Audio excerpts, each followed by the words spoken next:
ఈ సహోదరి పేరు మరియా అండి. మన రాజమండ్రి దహించగ్ని ఆదివారపు ఆరాధనకు వచ్చారు. ఈ సహోదరికి కాళ్ళకి దెబ్బ తగిలిందండి. కాళ్ళకి దెబ్బ తగిలి ఈ విధంగా వాసిపోయిందండి. ఫుల్ స్వెల్లింగ్ వచ్చేసింది. నడవలేకుండా ఉన్నారు.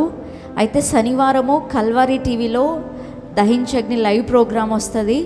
ఆ లైవ్ ప్రోగ్రాంలో డాడీ గారు ప్రార్థన చేస్తుండగా ఈ సహోదరి ఆ ప్రార్థనలు ఏకీభించారంటండి. లైవ్ చూస్తూ ఉండగా దేవుడు స్వస్థపరిచాడు. ఆ కాలంలో వాపంతా తగ్గింది.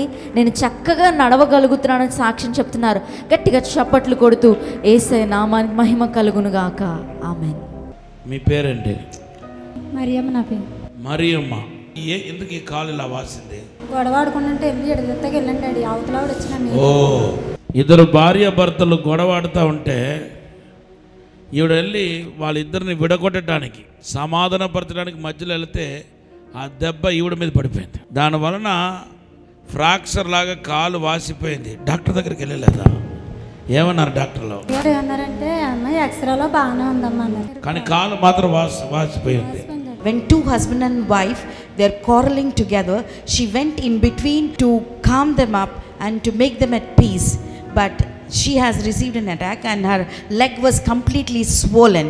And she went to the doctor and the doctor had asked for a scan and he told that the leg is swollen. దేవుని బిడ్డలారా, నిన్న లైవ్ ప్రోగ్రాంలో Yesterday in the live program, నేను ప్రార్థన చేస్తున్నప్పుడు తన కూడా ఏగిపించిందంట. when I was praying for a miracle, she also united in the prayer. ఆ కాలు ఉన్న వాపు అప్పటికప్పుడే అలా దిగిపోయిందంట. Instantly when she has united in the miracle prayer, immediately the swollen leg has become normal.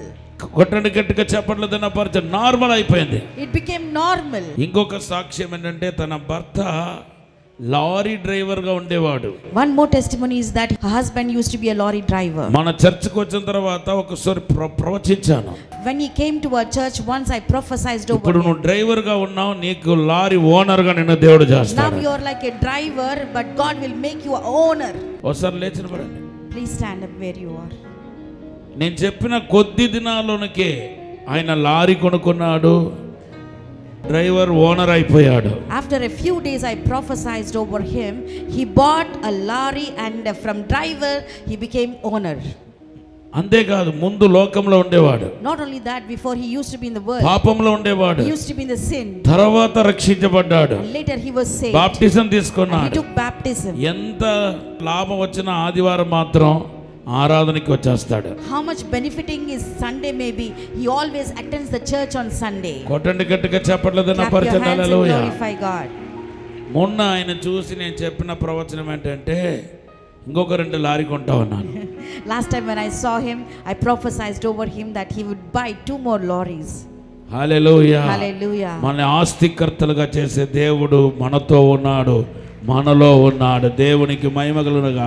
God is with us, who will make us the owners of riches, and he is with us.